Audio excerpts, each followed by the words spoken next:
Monsieur le Président, Monsieur les ministres, chers collègues, la Commission des lois, de la décentralisation, du travail et des droits humains s'est réunie le vendredi 2 mai 2025 sous la présidence de M. Abdoulaye Tall, président de la dite commission, à l'effet d'examiner le projet de résolution portant mise en accusation devant la Haute Cour de justice de M. Amadou Mansour Faye, ancien ministre du Développement communautaire et de l'équité sociale et territoriale. Ouvrant la séance, Monsieur le Président a précisé que les membres de l'Assemblée nationale faisant partie de la Haute Cour de justice ne prennent part ni au débat ni au vote sur la mise en accusation, conformément aux dispositions de l'article 18 de la loi organique numéro 2002-10 du 22 février 2002 sur la Haute Cour de justice. Il a par la suite informé que le ministre de la Justice, garde des Sceaux, a saisi le président de l'Assemblée nationale par lettre en date du 14 avril 2025 qui a pour objet la poursuite pénale à l'encontre de M. Amadou Mansour Faye, ancien ministre de la République. Dans cette correspondance, il a été indiqué qu'à la suite du rapport relatif à la gestion des fonds de riposte et de solidarité à la COVID-19 établi par la Cour des comptes, des enquêtes ont été diligentées par la division des investigations criminelles, DIC.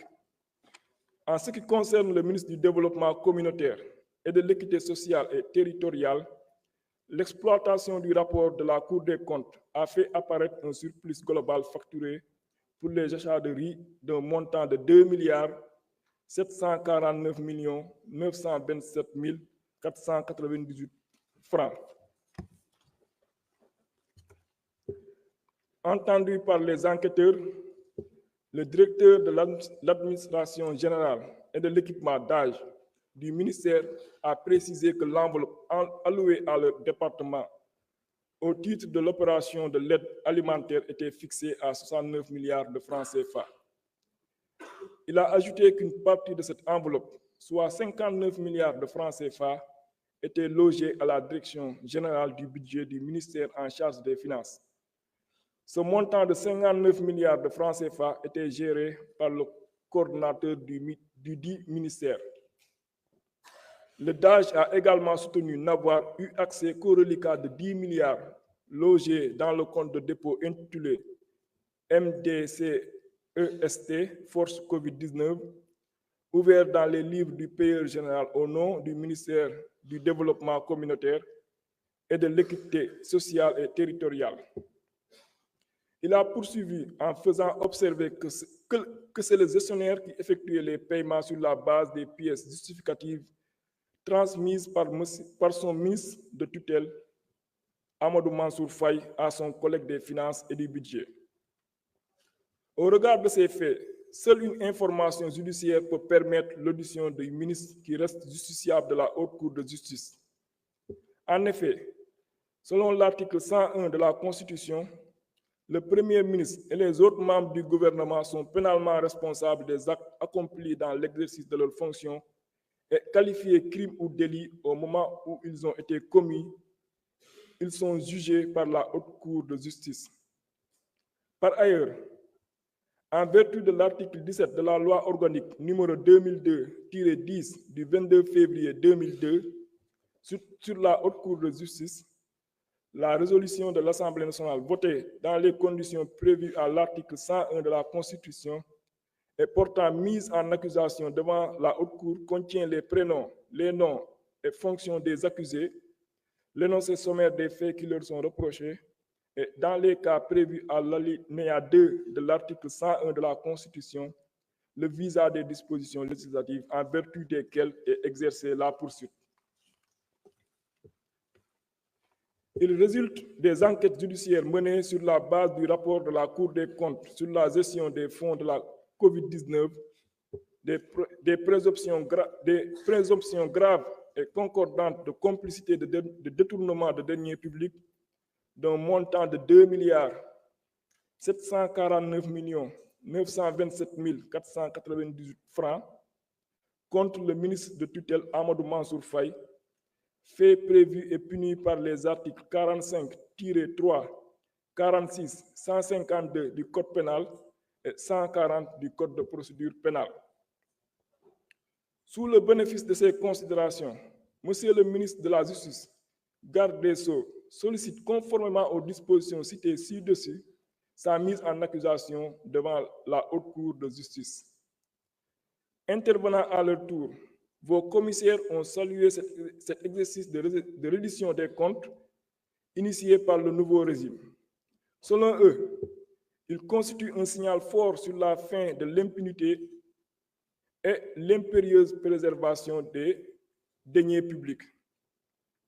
Relativement à cette procédure, il a été précisé que la responsabilité du mis en cause ne peut pas être a priori écartée, d'autant plus que les ministres ont la qualité d'ordonnateur de crédit. Au regard du montant conséquent qui aurait été détourné, il s'avère nécessaire de permettre à la justice de faire la lumière sur cette affaire. Par ailleurs, il a été soutenu que la non-présence du représentant de l'exécutif à cette présente séance de la Commission des lois constitue une violation du règlement intérieur de l'Assemblée nationale. En effet, l'article 43 du règlement prévoit que le représentant de l'exécutif doit assister aux séances des commissions. Sur ce point, des commissaires ont indiqué que cet article 43, logé dans le chapitre 10 du règlement intérieur, intitulé Commission spéciale et temporaire, par conséquent, il semblerait impropre de vouloir l'appliquer aux commissions permanentes qui sont régies par d'autres dispositions pertinentes. Enfin, Monsieur le Président a procédé à la lecture du projet de résolution concernant l'ancien ministre Amadou Mansour Faye. Le dit projet est annexé au présent rapport. À la suite de ce qui précède, les membres de la Commission des lois, de la décentralisation, du travail et des droits humains ont adopté à la majorité le projet de résolution portant mise en accusation devant la Haute Cour de justice de M. Amadou Mansour Faye, ancien ministre du Développement communautaire et de l'équité sociale et territoriale. Il vous demande d'en faire autant s'il ne soulève de votre part aucune objection majeure. Je m'en vais lire le projet de résolution. Projet de résolution portant mise en accusation devant la Haute Cour de justice de M. Amadou Mansour Faye, ancien ministre du Développement communautaire et de l'équité sociale et territoriale. La Commission des lois, de la décentralisation, du travail et des droits humains, après avoir délibéré en sa séance du 2 mai 2025, a adopté à la majorité le projet de résolution dont la teneur suit. Considérant que par lettre référenciée numéro 00000289/MJ/CAP/DC, en date du 14 avril 2025, le garde des Sceaux, ministre de la Justice, a saisi le président de l'Assemblée nationale d'une requête aux fins de mise en accusation de M. Amadou Mansour Faye, ancien ministre du Développement communautaire et de l'équité sociale et territoriale, devant la Haute Cour de justice. Considérant que le 7 février 2023, le procureur de la République près du tribunal de grande instance hors classe de Dakar a transmis une enquête à la division des investigations criminelles. Le rapport de la Cour des comptes ayant révélé des faits de surfacturation sur le prix du riz à l'encontre du nommé Aliou Sow dans le contexte de lutte contre la pandémie COVID-19. Considérant que ce dernier, d'âge du ministère du Développement communautaire et de l'équité sociale et territoriale, entendu par les enquêteurs préciser que l'enveloppe allouée à leur département au titre de l'opération d'aide alimentaire était fixée à 69 milliards, il indiquait qu'une partie de ce montant, soit 59 milliards, était logée à la Direction générale du budget du ministère des Finances, Ce montant de 59 milliards était géré par le coordonnateur du dit ministère. Il déclarait au titre des lignes budgétaires par lesquelles ces fonds ont été attribués qu'aucune rubrique ne leur avait été définie. Il avait reçu comme instruction écrite de son ministère de tutelle simplement de gérer toutes les dépenses liées à l'assistance alimentaire. Il ajoutait n'avoir eu accès qu'au reliquat de 10 milliards logés dans le compte de dépôt intitulé MDCEST-Force Covid, ouvert dans les livres du payeur général au nom du ministère. Il poursuivait en faisant observer que c'est le gestionnaire qui effectuait les paiements sur la base des pièces justificatives transmises par son ministre de tutelle, M. Amadou Mansour Faye, à son collègue des finances et du budget. Considérant que le rapport de la Cour des comptes faisait ainsi apparaître un surplus global facturé pour les achats de riz d'un montant de 2 749 927 948 francs CFA, considérant que l'enquête établissait également que certains fournisseurs se sont vus octroyer plusieurs commandes à la fois, CCMN et Avanti, et d'autres qui ont signé concomitamment pour deux sociétés différentes, Afri et Co/Avanti. Par ailleurs, dans le but de mieux cerner le patrimoine du sieur Aliou Sow, des réquisitions ont été adressées aux différentes institutions de la place. Les résultats faisaient apparaître l'acquisition de divers biens immobiliers par ce dernier.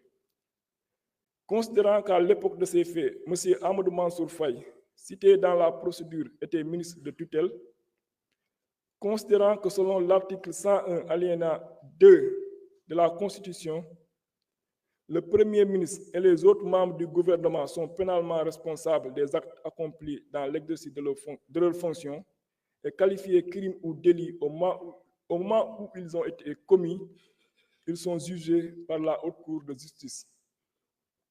Qu'en vertu des dispositions de l'article 17 de la loi organique numéro 2002-10 du 22 février 2002 sur la Haute Cour de justice, les poursuites sont exercées suite à une résolution de l'Assemblée nationale votée dans les conditions prévues à l'article 101 de la Constitution et portant mise en accusation devant la Haute Cour de justice.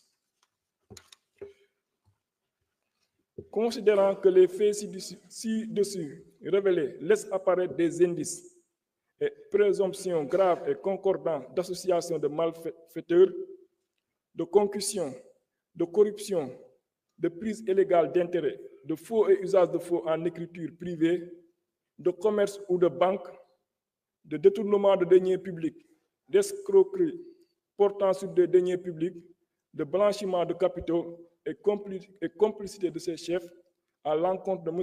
Amadou Mansour Faye pour un préjudice évalué provisoirement à la somme de 2 749 927 498 francs CFA.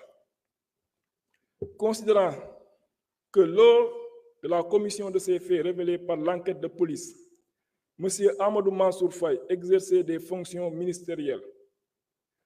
Considérant que ces faits sont prévus et punis par les articles 238, 239, 159, 160, 161, 162, 156, 157, 135, 136, 152, 153, 45, 46 du Code pénal, 140 du Code de procédure pénale et la loi 2024-08 du 14 février 2024 relative à la lutte contre le blanchiment de capitaux, le financement du terrorisme et la prolifération des armes de destruction massive, abrogeant et remplaçant la loi numéro 2018-03 du 23 février 2018 relative à la lutte contre le blanchiment de capitaux et le financement du terrorisme. Que de tels faits méritent d'être portés devant la Haute Cour de justice. Décide de la mise en accusation devant la Haute Cour de justice de M. Amadou Mansour Faye, ancien ministre du Développement communautaire et de l'équité sociale et territoriale, conformément à l'article 101 de la Constitution, 17 et suivant de la loi numéro 2002-10 du 22 février 2002, portant loi organique sur la Haute Cour de justice modifiée.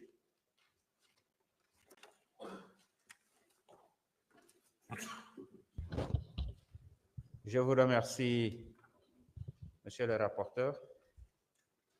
L'ordre du jour appelle l'examen du projet de résolution de mise en accusation devant la Haute Cour de justice de l'ancienne ministre Aïssatou Sophie Gladima.